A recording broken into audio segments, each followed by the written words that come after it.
Morning students. Last लेक्चरला आपण solution ह्या topic मध्ये आपण क्वांटम फॅक्टर बघितलेला. क्वांटम फॅक्टर हा आपला काय, quantum factor it is the ratio of observed colligative property of electrolyte to the theoretical colligative property of electrolytes. तर लक्षात घ्या, त्याच्यामध्ये modifying of expressing colligative property. आपण ज्या कोलिगेटिव्ह प्रॉपर्टी आपण बघितल्या त्यामध्ये आपलं लोअरिंग ऑफ पेपर प्रेशर आहे, इलेव्हेशन इन बॉइलिंग पॉइंट आहे, त्यानंतर डिप्रेशन इन फ्रीझिंग पॉइंट आणि ऑस्मोटिक प्रेशर. त्या चार कोलिगेटिव्ह प्रॉपर्टीज आहेत. त्या चारही कोलिगेटिव्ह प्रॉपर्टींचं आपण रिलेशन बघितलेलं आहे. मोलर मास आणि रिलेटिव्ह कोलिगेटिव्ह प्रॉपर्टी यांचं रिलेशन आपण बघितलेलं आहे. आता लक्षात घ्या, आता ह्याच्या कोलिगेटिव्ह प्रॉपर्टीज साठी आपण जे एक्सप्रेशन डिराइव्ह केले होते त्या एक्सप्रेशन मध्ये मॉडिफिकेशन आपल्याला काय करायचं आहे, काय चेंज होणार लक्षात घ्या. आता ह्या सगळ्याच्या कोलिगेटिव्ह प्रॉपर्टी आपण एक्सप्रेस केल्या होत्या त्या डायल्यूट सोल्युशन साठी एक्सप्रेस, कॉन्सन्ट्रेटेड सोल्युशन साठी नाही. आता डायल्यूट सोल्युशन साठी काय असणार आहे बघा. आता कोलिगेटिव्ह प्रॉपर्टी आपल्या ज्या आहे त्याच्यामध्ये काय असणार आहे बघा. पहिली कोलिगेटिव्ह प्रॉपर्टी आपली काय होती, लोअरिंग ऑफ पेपर प्रेशर ना, बरोबर आहे. लोअरिंग ऑफ पेपर प्रेशर और relative lowering of vapour pressure हे आपण बघितलं, बरोबर आहे. लोअरिंग ऑफ पेपर प्रेशर और relative lowering of vapour pressure. आता ही आपली काय होती रे, लोअरिंग ऑफ पेपर प्रेशर ते आपण कशाने सांगत होतो.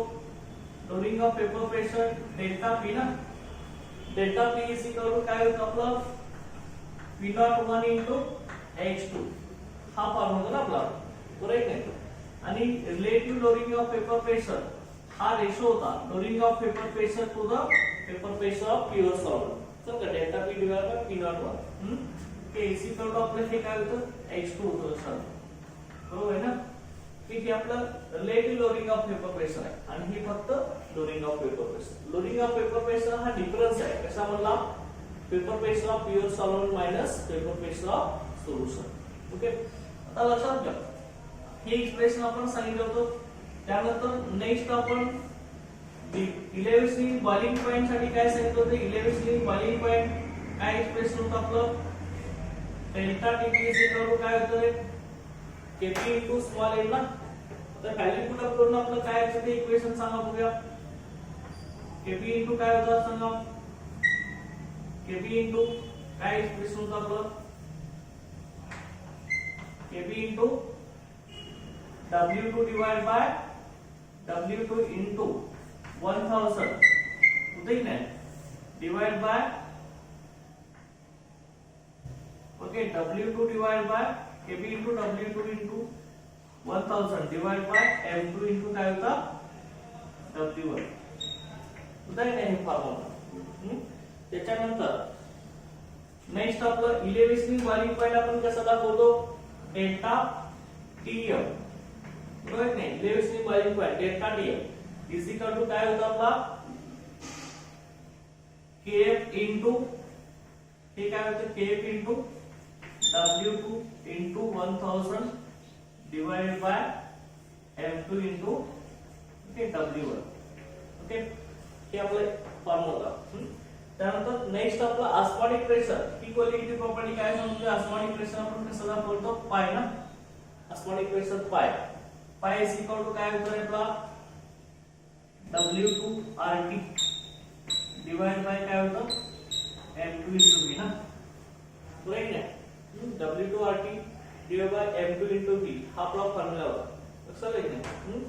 आता त्याच्यामध्ये हेच आपण मॉडिफिकेशन असं पण सांगू शकतो, पाय इज इक्वल टू हे आपलं हे पण फॉर्म आहे, पाय इज इक्वल टू CRT पण आपण घेतलं होतं ना. C म्हणजे कॉन्सन्ट्रेशन, कॉन्सन्ट्रेशन काय असतं आपलं N/V ना, number of moles divide by volume. तर N/V केल्यावरती आपल्याला काय फॉर्म आला त्याचं सांगा. हे सेम आता आपण लिहिला काय होतं फॉर्म तो W2 RT okay divide by M2 into V ना, बरोबर आहे नाही. हा आपला फॉर्म होता. या सगळ्या आपल्या कोलिगेटिव्ह प्रॉपर्टीचे एक्सप्रेशन आहे लक्षात घ्या. मग ह्याच कोलिगेटिव्ह प्रॉपर्टीच्या एक्सप्रेशन मध्ये आपण आता काय करणार आहे, मॉडिफिकेशन करणार. लक्षात घ्या कसं मॉडिफिकेशन करणार आहे बघा. तर ह्या सगळ्याच्या कोलिगेटिव्ह प्रॉपर्टीज आहेत. ह्या टोटल कोलिगेटिव्ह प्रॉपर्टीज आपण डायल्यूट सोल्युशन साठी स्टडी केलं होतं, फॉर डायल्यूट सोल्युशन साठी. ज्याचं कॉन्सन्ट्रेशन अतिशय कमी आहे त्या सोल्युशनचं, त्यांच्यासाठी स्टडी केलं होतं. आता मग ह्यांच्यामध्ये मॉडिफिकेशन कसं होणार आहे बघा. ह्यांच्या फंडा फॅक्टर आपण काय सांगितलंय, फंडा फॅक्टर आय काय असतो आपला, कोलिगेटिव्ह प्रॉपर्टी कशावर डिपेंड असते आपली, number of solid particles present in the solution. Solution मध्ये सॉलिडचे किती पार्टिकल्स आहेत त्याच्यावर डिपेंड आहे, not on the nature of solid particles. Okay, जेवढे सॉलिडचे नंबर ऑफ पार्टिकल जास्त असतात सोल्युशन मध्ये तेवढी कोलिगेटिव्ह प्रॉपर्टीची व्हॅल्यू आपली जास्त असते. चलो आता मग इथं लक्षात घ्या, तुम्हाला आपण इथं समजूया. आता कोलिगेटिव्ह प्रॉपर्टी आणि फंडा फॅक्टर याच्यामध्ये काय असणार आहे बघा. आता colligative property I is equal to फंडा फॅक्टर आय ची व्हॅल्यू, फंडा फॅक्टर आपण कुठल्या सिम्बॉल दाखवतो, आय ह्या सिम्बॉल आपण फंडा फॅक्टर दाखवतोय, बरोबर ना. फंडा फॅक्टर आय हा आपला काय असतो रे, फॉर्म्युला काय, नंबर ऑफ मोल्स वरून किंवा नंबर ऑफ मॉलिक्युल्स. ओके, काय होतं आपला फंडा factor I is equal to n observe divide by n theoretical, होतं की नाही, observe number of particles divide by theoretical number of particles. Okay, आता मग लक्षात घ्या त्याच्यामध्ये फंडा फॅक्टर आय ची व्हॅल्यू ही 1 असते, कुणासाठी, for non electrolytes. Non electrolytes कसं म्हणतो आपण, ज्या सबस्टन्सचं आयोनायझेशन होत नाही, म्हणजे ज्या सबस्टन्स पासून आयन सेपरेशन होत नाही त्याला आपण काय म्हणतो असतो, नॉन इलेक्ट्रोलाइट्स. समजा ज्यांचं आयन सेपरेशन होत नाही ते नॉन इलेक्ट्रोलाइट्स. मग मला सांगा फंडा फॅक्टरची व्हॅल्यू आपली कशावर डिपेंड आहे, नंबर ऑफ सॉलिड पार्टिकल्स होते ना, जेवढे सॉलिड पार्टिकल जास्त असणार तेवढी फंडा फॅक्टरची व्हॅल्यू सुद्धा आपली जास्त असणार. ओके, आता आय ची व्हॅल्यू 1 आहे फॉर नॉन इलेक्ट्रोलाइट्स, कारण काय इथं नॉन इलेक्ट्रोलाइट्स मध्ये काय असणार, नंबर ऑफ पार्टिकलची एकच असणार, पार्टिकल एकच असतो, डिसोसिएशनच होत नाही ना, सेपरेशनच होत नाही त्याचं. आपण युरिया घेतला 1 मोल युरिया, त्याचं डिसोसिएशन होत नाही, आयन सेपरेशन होत नाही, त्यामुळे फंडा फॅक्टरची व्हॅल्यू काय असणार, 1 असणार. पार्टिकल एकच राहणार ना, तुम्हाला दिलेला सबस्टन्स सोल्युशन मध्ये आयन सेपरेशन करत नसेल तर तो पार्टिकल एकच राहणार, एकच पार्टिकलचा नंबर आहे, त्यामुळे फंडा फॅक्टरची व्हॅल्यू सुद्धा काय आपली 1 असेल. आय इज इक्वल टू 1 कुणासाठी, फॉर नॉन इलेक्ट्रोलाइट्स, ज्यांचं आयोनायझेशन होत नाही, आयन सेपरेशन होत नाही किंवा डिसोसिएशन होत नाही, त्यांच्यासाठी आय ची व्हॅल्यू 1 आहे. आता फंडा फॅक्टर आय ची व्हॅल्यू आपली 2 कुणासाठी असू शकते. आता इथं बघा ज्यांच्यामध्ये 2 पार्टिकल्स असतात त्यांच्यासाठी फंडा फॅक्टर आय ची व्हॅल्यू 2 कुणासाठी, फॉर NaCl. NaCl साठी, कारण की याच्यामध्ये आयन्स कुठले असतात, Na+ Cl- चे आयन असतात, बरोबर आहे ना. याच्यामध्ये 2 आयन्स आहेत, 2 पार्टिकल्स आहेत, Na+ आणि Cl- चे 2 पार्टिकल्स आहेत, त्यामुळे फंडा फॅक्टर आय ची व्हॅल्यू 2 असणार आहे NaCl साठी. त्यानंतर KNO3 म्हणजे काय, पोटॅशियम नायट्रेट, याच्यामध्ये कसं असणार आहे, K+ काय असणार आहे, NO3-, बरोबर आहे ना. त्याच्यामध्ये सुद्धा 2 पार्टिकल्स आले की नाही. ओके, नंबर ऑफ पार्टिकल वाढले की फंडा फॅक्टर पण वाढला, 2 पार्टिकल्स आहेत त्यामुळे फंडा फॅक्टरची व्हॅल्यू 2 आली, आय इज इक्वल टू 2 झालं. लक्षात आहे. ओके, अशा पद्धतीने आता मग फंडा factor I is equal to 3 कधी येणार, ज्या सॉलिड पार्टिकलच्या सोल्युशन मध्ये 3 आयन सेपरेट होणार आहेत, त्याच्यामध्ये Na2SO4 फॉर कोणासाठी बघा, Na2SO4 सोडियम सल्फेट असेल, Na2SO4 याचे आयन्स किती होतात.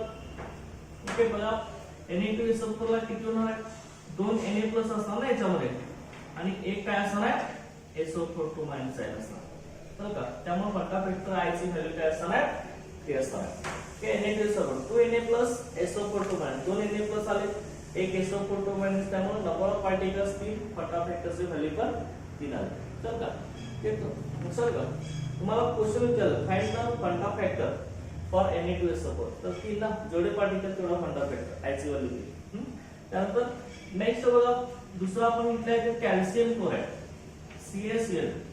आता ह्याचं आयन सेपरेशन कसं होणार सांगा, Ca2+ 2Cl-. किती पार्टिकल झाले सांगा, किती पार्टिकल झाले, 2 Cl- आहेत आणि 1 Ca+ आहे ना, तर टोटली किती झाले, 3 झाले, तर फंडा फॅक्टरची व्हॅल्यू सुद्धा 3 आहे. असं का हे लक्षात ठेवायचं की अशा पद्धतीने क्वांटम फॅक्टरची व्हॅल्यू वाढत जात आहे. जसे number of solid particles solution मध्ये वाढत जाणार तशी क्वांटम फॅक्टर आय ची व्हॅल्यू सुद्धा आपली वाढत जाणार असतात. आता क्वांटम फॅक्टर आय ची व्हॅल्यू क्वांटम फॅक्टर आय आता क्वांटम फॅक्टर आय ची value 1 for neither dissociation nor association.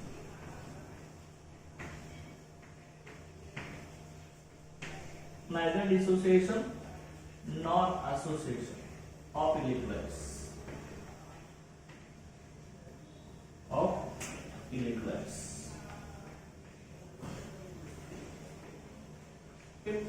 एखाद्या इलेक्ट्रोलाइटचं डिसोसिएशन पण होत नसेल आणि असोसिएशन होत नसेल तर क्वांटम फॅक्टर आय ची व्हॅल्यू काय असणार आहे 1 असणार आहे. डिसोसिएशन असोसिएशन म्हणजे काय? डिसोसिएशन मध्ये आयन सेपरेशन होत नसेल, पार्टिकल सेपरेट होत असेल. असोसिएशन मध्ये दोन्ही एकत्र येत असतात. आपण बघितले अबनॉर्मल मॉलिक्युलर मास मध्ये डिसोसिएशन आणि असोसिएशन. डिसोसिएशन मध्ये नंबर ऑफ सॉलिड पार्टिकल्स वाढतात त्यामुळे कोलिगेटिव्ह प्रॉपर्टी वाढत असते, बरोबर आहे ना. आणि असोसिएशनला काय होत असतं number of solid particles decrease होतात त्यामुळे कोलिगेटिव्ह प्रॉपर्टी सुद्धा डिक्रीज होत असतात. समजलं? आता इथं इलेक्ट्रोलाइटचं डिसोसिएशन पण होत नसेल आणि असोसिएशन सुद्धा होत नसेल तर आय ची व्हॅल्यू 1 आहे ना. इथं आपण सांगितलंच आहे फॉर नॉन इलेक्ट्रोलाइट्स. ठेवू का? I is equal to 1. आणि त्यानंतर आय ची value quantum factor I greater than 1 कोणासाठी असणार आहे? For dissociation of electrolytes. ठेवू का? इलेक्ट्रोलाइटचं डिसोसिएशन होत असेल, आयन सेपरेशन होत असेल तर क्वांटम फॅक्टर आय ची व्हॅल्यू ग्रेटर दॅन 1 एक पेक्षा जास्त सॉलिड पार्टिकल वाढतात. त्यानंतर quantum factor I less than 1 for association. Okay, association of electrolytes. Electrolyte associate होत असेल तर एक पेक्षा कमी सुद्धा व्हॅल्यू होऊ शकते. हे लक्षात ठेवायचं. लक्षात आता ह्यामध्ये बघा हा जो क्वांटम फॅक्टर आहे हा फक्त आपण डायल्यूट सोल्युशन साठी अप्लाय करत असतो. कॉन्सन्ट्रेटेड सोल्युशन साठी क्वांटम फॅक्टर आपण अप्लाय करत नाही. लक्षात घ्या कॉन्सन्ट्रेटेड सोल्युशन कारण का कॉन्सन्ट्रेटेड सोल्युशन मध्ये आयन सेपरेशन होत नाही. चल का ऍज इट इज एकच पार्टिकल राहत असतो. जसं सोल्युशन आपण डायल्यूट करणार आहे तसं त्याचं आयन सेपरेशन होत जाणार आहे, आयन डिसोसिएट होत जाणार आहे. चल का आता मग लक्षात घ्या एखादा ह्या इलेक्ट्रोलाइट मध्ये सुद्धा स्ट्रॉंग इलेक्ट्रोलाइट आणि वीक इलेक्ट्रोलाइट असतात. लक्षात घ्या स्ट्रॉंग इलेक्ट्रोलाइट मध्ये कसं असतं कंप्लीट डिसोसिएशन होत असतं आणि वीक इलेक्ट्रोलाइट मध्ये कसं होतं कंप्लीट डिसोसिएशन होत नाही. चल का ते पार्शली डिसोसिएट होत असतात. आता लक्षात घ्या ह्यासाठी प्रत्येक वेळी आपण एखाद्या सॉलिड सोल्युशन मध्ये टाकल्यावरती आयन सेपरेट करेलच असं नाही. समजा एक मोल टाकला तर त्यातले सगळे पार्टिकल सेपरेट होतील असं नाही. लक्षात घ्या त्या इलेक्ट्रोलाइटच्या नेचरवर डिपेंड आहे. तो इलेक्ट्रोलाइट स्ट्रॉंग असेल तर कंप्लीट डिसोसिएशन दाखवणार, इलेक्ट्रोलाइट वीक असेल तर पार्शल डिसोसिएशन दाखवणार, कमी क्वांटिटी मध्ये डिसोसिएशन दाखवणार. समजा HCl घेतला असेल, HCl स्ट्रॉंग असेल ते कंप्लीट H+Cl- सेपरेट करणार. त्यानंतर त्याच ठिकाणी तुम्ही ऍसिटिक ऍसिड घेतलं CH3COH हा वीक ऍसिड आहे तो पार्शल आयोनायझेशन दाखवणार. 1 मोल CH3COH घेतला असेल तर ते आपला फक्त 0.99 मोलच तेवढे डिसोसिएट होणार. तर का 0.1 मोल डिसोसिएट होणार, 0.99 मोल ऍज इट इज राहणार. ओके अशा पद्धतीने हे असं आहे. आता मला लक्षात घ्या इथं आपल्याला ते क्वांटम फॅक्टरचे आपण व्हॅल्यू सांगितलेलं आहे. जेवढे सॉलिड पार्टिकल्स वाढत जाणार तेवढी क्वांटम फॅक्टरची व्हॅल्यू वाढत जात आहे. मग आता ही दिलेले ही कोलिगेटिव्ह प्रॉपर्टीचं जे आपलं एक्सप्रेशन जे आहे ते सगळ्या कोलिगेटिव्ह प्रॉपर्टी साठी आपण जे एक्सप्रेशन काढलंय त्यामध्ये लक्षात घ्या जो आपण सॉलिड पार्टिकल घेणार आहे सोल्युशन मध्ये त्याच्यावरती डिपेंड आहे त्या कोलिगेटिव्ह प्रॉपर्टी चेंज होत जातात. लक्षात घ्या सॉलिड पार्टिकल वाढले तर कोलिगेटिव्ह प्रॉपर्टी चेंज होतात की नाही. समजा एकच सॉलिड पार्टिकल आलं तर मग काय डायरेक्ट आपण आय ची व्हॅल्यू बनायची पुट करायची काही गरज नाही. जर त्याचं डिसोसिएशन किंवा असोसिएशन होत असेल तर सॉलिड पार्टिकल्स आपले काय होत असतात इनक्रीज किंवा डिक्रीज होत असतात. त्यावेळी आपल्याला कोलिगेटिव्ह प्रॉपर्टीची व्हॅल्यू ऍज इट इज घेऊन चालणार नाही. समजा कुठला आपण सॉलिड पार्टिकल्स घेणार आहे तो डिसोसिएट होतोय की असोसिएट होतोय त्याच्यावर आपण हे कोलिगेटिव्ह प्रॉपर्टीच्या एक्सप्रेशन मध्ये सुद्धा आपण चेंजेस करणार आहे.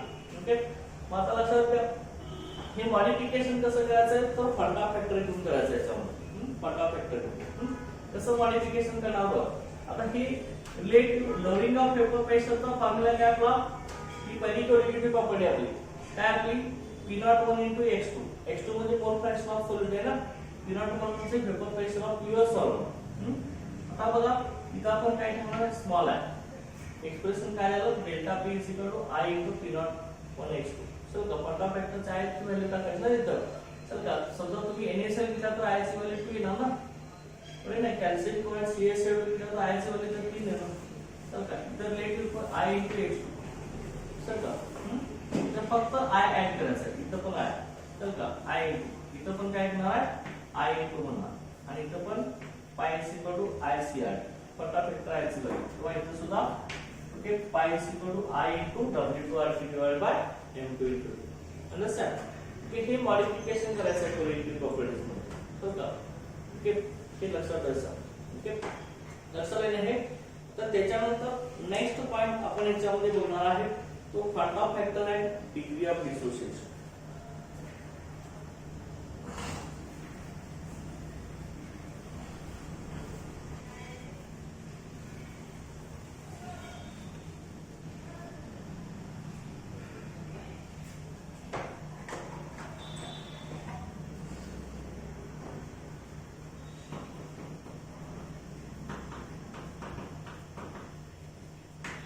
Funda factor I and degree of dissociation.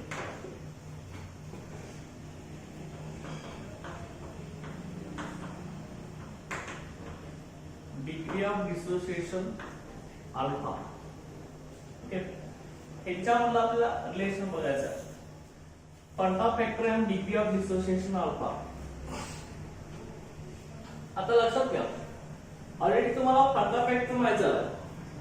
So फंडा फॅक्टर तर डिग्री ऑफ डिसोसिएशन म्हणजे काय लक्षात घ्या, number of moles dissociated divided by total number of moles of electrolyte. Okay, एखाद्या इलेक्ट्रोलाइटचे तुम्हाला हे alpha degree of dissociation alpha ते आपण कुठला फॉर्म्युला असायचा, number of moles okay dissociated, number of moles dissociated divided by total number of moles. Okay, total number of moles हे सांगत असतं तुम्हाला. टोटल नंबर ऑफ मोल्स समजा इथं 1 मोल दिला असेल 1, तर त्यातला डिसोसिएट किती होते, तर तो डिसोसिएट झाला आहे तर 0.9 वगैरे आपण इथे देणार असं. तर का एकूण दिलेले मोल्स त्यातले किती डिसोसिएट होतात, किती सेपरेट होत असतात सोल्युशन मध्ये, किती मोल पार्टिकल सेपरेट होत असतात, तो आपला डिग्री ऑफ डिसोसिएशन. हा डिग्री ऑफ डिसोसिएशन आपण कोणासाठी घेतो, वीक इलेक्ट्रोलाइट साठी घेत असतो. ज्या इलेक्ट्रोलाइटचं कंप्लीट आयोनायझेशन होत नाही त्यासाठी आपण डायरेक्ट लिहू शकत नाही, डायरेक्ट आपण लिहू शकत नाही. आता लक्षात घ्या इथं तुम्ही इथं NaCl घेतला असेल तर याचं डायरेक्ट कंप्लीट आयोनायझेशन होतं Na+Cl-. तो का जेवढे 1 मोल घेतला तर ह्या सगळ्या 1 मोलचं डिसोसिएशन होत असतं. पण त्याच ठिकाणी तुम्ही वीक इलेक्ट्रोलाइट घेतला असेल, फॉर एक्झाम्पल ऍस्टिक ऍसिड घेतला असेल CS3COH, तर याचं कंप्लीट डिसोसिएशन होत नाही. लक्षात घ्या ते पार्शियल डिसोसिएशन होतं CS3CO- H+. त्याचा 1 मोल घेतला तर ह्या 1 मोल मध्ये सगळे CS3CO- आयन आणि H+ आयन सेपरेट होत नसतात. त्यामुळं इथं जो कन्सेप्ट आपण वापरणार किती डिसोसिएट, आपण डायरेक्ट इथं फंडा फॅक्टरची I त्या ठिकाणी I ची व्हॅल्यू आपण डायरेक्टली घेऊ शकतो. परंतु जर एखादा वीक इलेक्ट्रोलाइट असेल हा आपला कसा आहे, स्ट्रॉंग इलेक्ट्रोलाइट आहे. स्ट्रॉंग इलेक्ट्रोलाइटला कंप्लीट आयोनायझेशन होत असतं, त्यामुळे आपण हा इरिव्हर्सिबल आयन दाखवत असतो लक्षात. तो डायरेक्ट जेवढे पार्टिकल तेवढी फंडा फॅक्टरची व्हॅल्यू देऊ शकतो आपण I ची करतो. परंतु वीक इलेक्ट्रोलाइटला कंप्लीट आयोनायझेशन होत नाही, आयन हे होतात CS3CO- H+, परंतु डायरेक्ट इथं आपण I ची व्हॅल्यू 2 लिहू शकत नाही. लक्षात घ्या ओके, I ची व्हॅल्यू 2 लिहू शकत नाही कारण का सगळे CS3CO- H+ आयन सेपरेट होत नाहीत. लक्षात घ्या दिलेल्या मोल्स मध्ये. त्यावेळी आपण कुठला घेत असतो, डिग्री ऑफ डिसोसिएशनचा पॅटर्न घेत असतो. डिग्री ऑफ डिसोसिएशन हा कन्सेप्ट आपण घेत असतो. लक्षात का? स्ट्रॉंग इलेक्ट्रोलाइट साठी आपण क्वांटम फॅक्टर आय ची व्हॅल्यू जेवढी आयन्स तेवढे घेत असतो, जेवढे पार्टिकल्स. वीक इलेक्ट्रोलाइट तसं होत नाही. जेवढे पार्टिकल्स आहेत मोल मध्ये तेवढे सगळे सेपरेट होत नाहीत. ओके, त्यामुळे त्या ठिकाणी किती पार्टिकल्स सोल्युशन मध्ये डिसोसिएट होत असतात ते काढण्यासाठी आपण डिग्री ऑफ डिसोसिएशन घेत असतो. तर त्या दोघांच्यातला डिफरन्स कसा आहे ना, क्वांटम फॅक्टर आणि डिग्री ऑफ डिसोसिएशन. ओके, आता मग ह्या दोघांच्या मध्ये रिलेशन काय आहे क्वांटम फॅक्टर आणि डिग्री ऑफ डिसोसिएशन मध्ये ते आपल्याला इथं फाइंड आउट करायचं. आता लक्षात घ्या, इथे मी काय घेतोय बघा, क्वांटम फॅक्टर आणि डिग्री ऑफ डिसोसिएशन मध्ये काय रिलेशन आहे बघा. Relation between quantum factor and degree of dissociation काय रिलेशन असणार आहे यांच्यामध्ये. सुरुवातीला बघा, वन आपण इलेक्ट्रोलाइट कन्सिडर केला. Consider the electrolyte AxBy. Okay, हा इलेक्ट्रोलाइट आपण कन्सिडर केला. Consider the electrolyte AxBy dissociated in aqueous solution. याचं डिसोसिएशन आता कसं होणार बघा, aqueous सोल्युशन मध्ये हा डिसोसिएट होणार, आयन सेपरेशन करणार. कसं होणार बघा, याचे आयन्स त्या इलेक्ट्रोलाइटचे XaY प्लस ते आयन सेपरेशन. एक काय होणार आहे इथं XaY प्लस आणि दुसरा होणार आहे YbX minus. Okay, YbX minus. Okay, अशा तीन आयन सेपरेशन आपलं होणार आहे. ओके, लक्षात घ्या ना. ओके, हे लक्षात घ्या.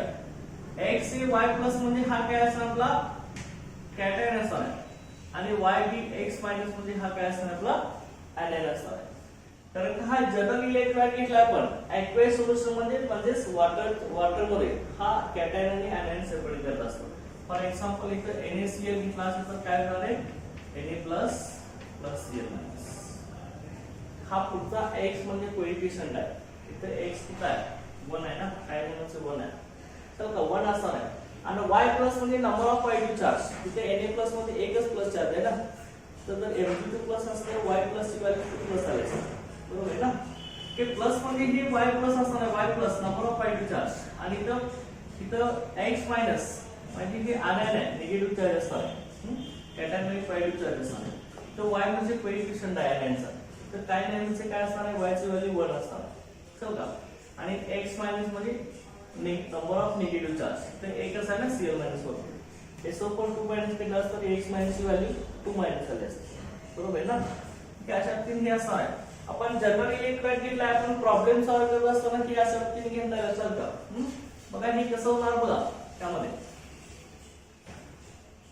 आता हा जनरल इलेक्ट्रोलाइट घेतलाय. Consider the electrolyte AxBy dissolved in aqueous solution. aqueous solution मध्ये डिसॉल्व केलाय, त्यावेळी कसा आयन डिसोसिएशन होणार XaY plus YbX minus. Okay, अशा तीन ह्याचं डिसोसिएशन होणार आहे. आता त्यानंतर दुसऱ्या याच्यामध्ये बघा, इनिशियलला सुरुवातीला ह्याची मोल्स आपण घेणार आहे. Initial moles. इनिशियलला याचा 1 मोल घेतलाय आपण सुरुवातीला. ओके, इनिशियलला 1 मोल घेतलाय. ह्याचा सुरुवातीला 1 मोल असेल तर त्या दोघांचे मोल किती असतील, XaY प्लस आणि YbX मायनस चे मोल किती असेल बघा. मी काय म्हणतो, त्याचा 1 प्लस मोल घेतलाय, अजून हा डिसोसिएट झालेला नाही, आयन सेपरेशन झालेलं नाही सुरुवातीला इनिशियलला. त्याचा मोल 1 असणार, ह्यांचे 0च ना. तर हे डिसोसिएट झाल्यावरच हे तयार होतात ना, सुरुवातीला लगेच ते सेपरेट होणार नाहीत ना. सुरुवातीला ह्यांचे मोल्स काय असणार आहे 0 असणार आहे दोघांचे पण. इनिशियलला याचा 1 मोल, ह्यांचे 0 मोल असतात. तर का आता ज्यावेळी हा इलेक्ट्रोलाइट डिसोसिएट होणार आहे त्यावेळी काय होणार आहे की डिसोसिएट झालेले मोल्स परत कंबाईन होऊन परत हा AxBy तयार होईल. ते इक्विलिब्रियम आहे ना. इक्विलिब्रियम हा रिव्हर्सिबल आहे. हा रिव्हर्सिबल एरो कुणासाठी दाखवत असतो आपण, वीक इलेक्ट्रोलाइटच्या डिसोसिएशन साठी. स्ट्रॉंग इलेक्ट्रोलाइट डायरेक्ट आपण सिंगल हेड दाखवत असतो. हे Y प्लस आणि X मायनस चे एनायन कॅटायन कंबाईन परत AxBy तयार होत असतात. समजा. आता लक्षात घ्या, ज्यावेळी AxBy आणि AY प्लस आणि YbX मायनस त्या दोघांच्या मध्ये इक्विलिब्रियम अलाइन होत असतो. इक्विलिब्रियम मध्ये कसं त्यांचं सेपरेशन होऊन हे तयार होणार आणि हे परत कंबाईन होऊन हे तयार होणार, त्यांचा रेट इक्वल राहील, त्यावेळी इक्विलिब्रियम मारायचा राईट नाही. म्हणजे ही फॉरवर्ड रिॲक्शन आणि ही परत आपली रिव्हर्स रिॲक्शन दोन्ही इक्वल झाल्याचं इक्विलिब्रियम. आता लक्षात घ्या इनिशियलला याची मोल्स किती आहे 1 मोल आहे, त्यावेळी ह्यांचे मोल किती असणार आहे 0 असणार आहे. मोल्स ऍट इक्विलिब्रियम बघा इथं मोल्स ऍट इक्विलिब्रियम. आता इक्विलिब्रियमला मोल्स किती असणार हे आपल्याला बघायचं. मोल्स ऍट इक्विलिब्रियम तर इक्विलिब्रियमला बघा आपण डिग्री ऑफ डिसोसिएशन काय सांगितले अल्फा या सिम्बॉल सांगितले ना. आता इनिशियलला 1 मोल आहे, आता ह्याचा त्या 1 मोल इलेक्ट्रोलाइटचं डिसोसिएशन होणार आहे किती डिसोसिएशन अल्फा एवढे डिसोसिएशन होईल कन्सिडर करा. अल्फा म्हणजे काय आपलं डिग्री ऑफ डिसोसिएशन आहे. तर का लक्षात घ्या का त्या इलेक्ट्रोलाइटचं अल्फा एवढे डिसोसिएशन होईल तो का. मग आता हिचं किती होणार आहे कॅटायन्स किती आहे ते पुढं x आहे ना, x अल्फा एवढं डिसोसिएशन ह्या कॅटायन्स होईल आणि y अल्फा एवढं ह्या आयनचं डिसोसिएशन तो का. आता शिल्लक किती झाले जेवढा आपण घेतलाय तेवढा डिसोसिएशन होत नाही, म्हणजे आता 1 मायनस के काय झालं अल्फा बरोबर नाही. ही 1 मायनस अल्फा ही शिल्लक राहिले एवढे लक्षात घ्या. 1 मधून अल्फा एवढे डिसोसिएशन झालं तर शिल्लक किती राहिले आपले moles remains at equilibrium. 1 minus alpha म्हणजे moles remains at equilibrium. Dissociate होऊन किती मोल शिल्लक राहिले ते आपण कसं दाखवणार आहे 1 मायनस अल्फा दाखवणार तर का. हे x किंवा हे इलेक्ट्रोलाइटचं x अल्फा एवढे डिसोसिएट झालं आणि x अल्फा एवढे कॅटायन्स आणि y अल्फा एवढे आयन तयार झाले तर का. आणि 1 मायनस अल्फा एवढे मोल्स इक्विलिब्रियमला शिल्लक झाले रिमेन्स ऍट इक्विलिब्रियम. आता मला लक्षात घ्या त्यानंतर नेक्स्ट आपण आता ह्याच्यामध्ये काय सांगणार बघा. ह्याचं मीनिंग सगळं तुमच्या लक्षात आलं काय काय सांगितलं आपलं बघा. ह्याच्यामध्ये हे 1 मायनस अल्फा म्हणजे moles remains at equilibrium, x alpha म्हणजे moles of cation, y alpha म्हणजे काय मोल्स ऑफ ऍनायन. ओके. आता ह्याच्यानंतर नेक्स्ट आपण ह्याच्यामध्ये बघणार आहे total moles after dissociation. Dissociation झालं तर किती मोल्स आहेत आपल्याला बघायचं. Total number of moles, total number of moles, total number of moles after dissociation. Dissociation झाल्यानंतर किती मोल्स शिल्लक झाले. आता पहिले मला सांगा हा 1 मायनस अल्फा आहे मोल्स ऍट इक्विलिब्रियम. डिसोसिएशन झाल्यानंतर किती मोल्स आपले झाले किती मोल्स आहेत equilibrium. Total number of moles after dissociation. Okay बघा इथं किती आहेत 1 मायनस अल्फा हे एक शिल्लक झाले. परत तिकडे किती कॅटायन्स आहेत x अल्फा आणि आयनचे किती रेट y अल्फा पुढे नाही. आता मला सांगा ह्या तिघांच्या मध्ये कॉमन काय येणार 3 क्वांटिटी मध्ये हे आपले टोटल नंबर ऑफ मोल्स झाले ना. Okay total number of moles.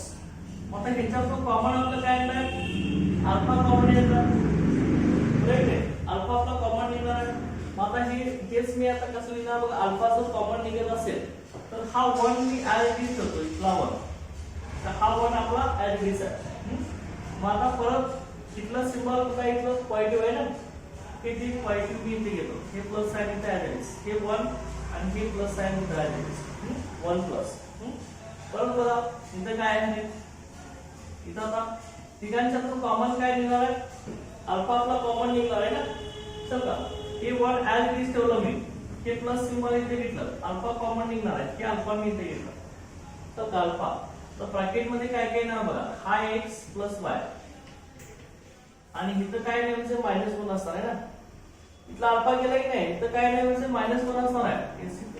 Okay x plus y -1 होईल बरोबर आहे ना. x plus y -1.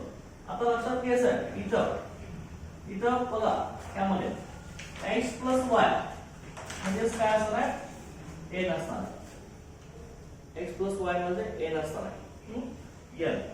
आता n म्हणजे काय असणार आहे लक्षात घ्या total number of cations and anions. x म्हणजे टोटल नंबर ऑफ कॅटायन्स आणि ऍनायन्स, x म्हणजे कॅटायन, y म्हणजे ऍनायनचा नंबर. समजा हे लक्षात ठेवायचं. आता इथं n ची व्हॅल्यू जर इथं पुट अप केली तर आपल्याला कसं मिळणार बघा. बघा इथं आता total number of moles after dissociation हे किती आलं बघा याच्यामध्ये. कसं येते सांगा. टोटल 1 प्लस कसं होणार हे अल्फा n मायनस 1 ना, बरोबर आहे. ओके ओके हे आपलं इथं आलं आहे 1 प्लस अल्फा n मायनस 1 असं होईल ना. ओके तर ही total number of moles after dissociation आलेलं असतात. तर त्यानंतर परत आपण काय करतोय क्वांटा फॅक्टर आपण घेणार आहे. क्वांटा फॅक्टर काय सांगतोय आपला. क्वांटा फॅक्टर काय सांगतोय सांगा. क्वांटा फॅक्टर I काय असतो आपला नंबर ऑफ पार्टिकलच्या बाबतीत.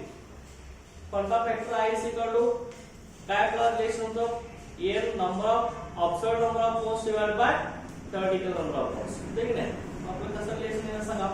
त्याच्यामध्ये n observed divided by n theoretical होते की नाही रे.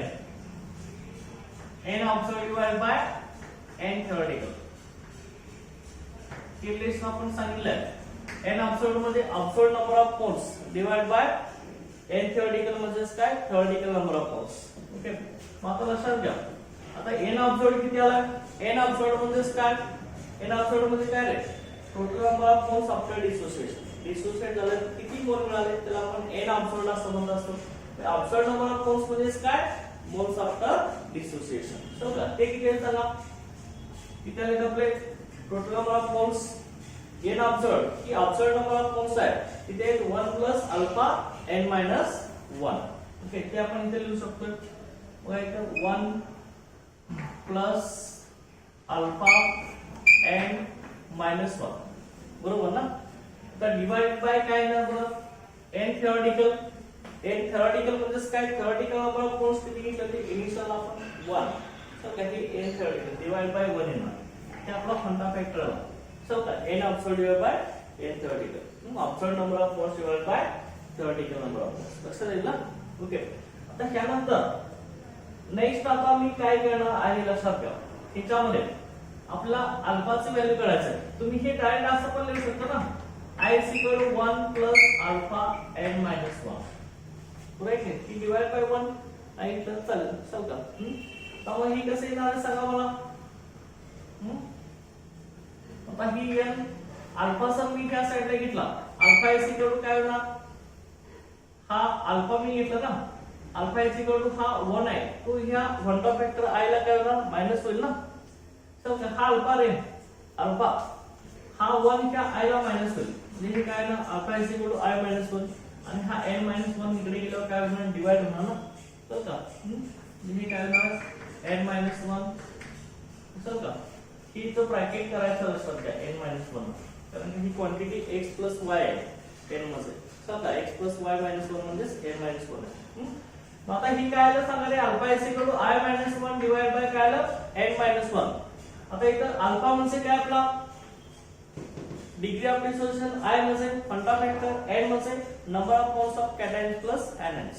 ओके आता लक्षात घ्यायचं परत तुम्ही हे रिलेशन आलं कशाबद्दल रिलेशन आलं हे quanta factor and degree of dissociation ह्यांच्याबद्दल रिलेशन लक्षात घ्या. आता त्यानंतर तुम्ही मला परत आणखी काय सांगितलं quanta factor I is equal to काय असतो आपला observed molecular mass divide by theoretical. कसं होतं कुठलीही कॉलिगेटिव्ह प्रॉपर्टी मॉलिक्युलर मास ची कशी होती आपली डायरेक्टली प्रोपोर्शनल काय इन्व्हर्सली प्रोपोर्शनल होती. कुठल्याही कॉलिगेटिव्ह प्रॉपर्टी मध्ये मोलर मास कसं होतं इन्व्हर्सली प्रोपोर्शनल होतं की नाही. कुठलाही मोलर मास बघितला आपण इन्व्हर्स प्रोपोर्शनल होतं कॉलिगेटिव्ह प्रॉपर्टीज. म्हणजे quanta factor I is equal to काय सांगितलं तरी आपण. ओके सांगितले आपण हे m थेओरेटिकल तर का डिवाइड बाय m ऑब्झर्व्ड. तो का m theoretical divide by m observed. तर m थेओरेटिकल म्हणजे theoretical molecular mass divide by observed molecular mass. कारण का कुठल्याही कॉलिगेटिव्ह प्रॉपर्टीज मध्ये लक्षात घ्या कॉलिगेटिव्ह प्रॉपर्टी ही इन्व्हर्सली प्रोपोर्शनल टू आपली काय होती मोलर मास. त्यामुळे आपण काय सांगितलं इथं m theoretical divided by m observed. कारण का प्रत्येक वेळी कसं असतं m observed divided by m theoretical असतं. इथं आहे की नाही observed divided by कोणता फॅक्टर आहे ना आपला observed colligative property divided by theoretical colligative property of same electrolyte. चल का आता ही m observed divided by m theoretical झाला. मग आता I ची व्हॅल्यू जर आपण इथं पुट अप केली m असे observed m असे मॉलिक्युलर मास आहे सध्या. theoretical molecular mass म्हणजे m theoretical, observed molecular mass म्हणजे m observed आहे. ही जर व्हॅल्यू इथं पुट अप केली तर इक्वेशन कसं होईल सांगा. कसं होणार इथं जर मी पुट अप केली बघा इथं त्या इक्वेशन मध्ये घेतलं मी I ची value alpha is equal to कसं होणार म्हणजे ओके कसं होणार सांगा m theoretical कसं होणार m theoretical okay divide by m observed okay m theoretical divided by m observed minus m observed okay divided by इथे काय n minus 1 बरोबर नाही असं होईल का नाही रे ओके हे लेस होईल का नाही हे कुणासाठी आलं हे सुद्धा आपलं लेस नाही कशावरलं quanta factor and degree of dissociation हे quanta factor and degree of dissociation साठी आलेलं लक्षात घ्या तुम्हाला दोन्ही पण असतं ना डिग्री ऑफ असोसिएशन पण असतं मग ते असोसिएशन साठी कसं करता येईल बघा डिग्री ऑफ असोसिएशन आता फॉर डिग्री ऑफ असोसिएशन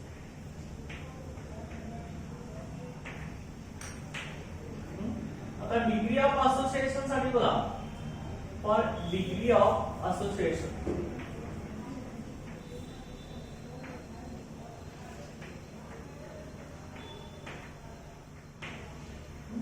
तर डिग्री ऑफ असोसिएशन साठी कसं येणार बघा हेच फॉर्म्युले आहेत ते आपण कसं लिहिणार बघा दोन फॉर्म्युले आपण सांगितले पहिला कुठला आहे quanta factor degree of dissociation मला alpha is equal to I - 1 divided by n - 1 आणि सेकंड काय सांगितलं आपण alpha is equal to m theoretical minus m observed divided by m observed into n dash minus 1 चल का n minus 1 आता degree of association degree of association end quanta factor and quanta factor I okay I म्हणजे quanta factor ना ह्याच्यात relation कसं आहे बघा हे बघा इथं अल्फा इज इक्वल टू हे कसं येणार बघा n divided by n dash minus 1 into I minus 1 चल का हे कुणासाठी आलं आपलं हे कुणासाठी आलं आपलं ओके डिग्री ऑफ असोसिएशन साठी आणि दुसरं हे जर घेतलं तर अल्फा इज इक्वल आता इथं लक्षात घे त्यामध्ये m theoretical हे m observed पेक्षा जास्त असतं असोसिएशन मध्ये वाढतं ना तर का m theoretical बघा इथं m observed जे आहे ते जास्त असतं लक्षात m observed हे m theoretical पेक्षा जास्त असतं ओके त्यामुळे इथे कसं येणार आहे बघा alpha is equal to m observed divided by m theoretical minus m theoretical divided by into n divided by n divided by n dash minus 1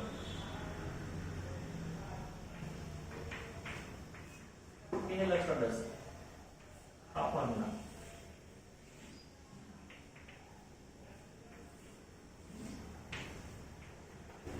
हे डिग्री ऑफ असोसिएशन साठी आणि वरचं काय होतं डिग्री ऑफ डिसोसिएशन साठी so का association एकत्र आप नॉर्मल मॉलिक्युलर मास ना लक्षात येते का ओके हे अशा तीन असणार आहे लक्षात घ्या ओके इथे पण क्लिअर झालंय quanta factor and degree of dissociation यामध्ये काय डाऊट आहे का ओके इथं आपला हे थिओरिटिकल सगळा टॉपिक आपला झालेला आहे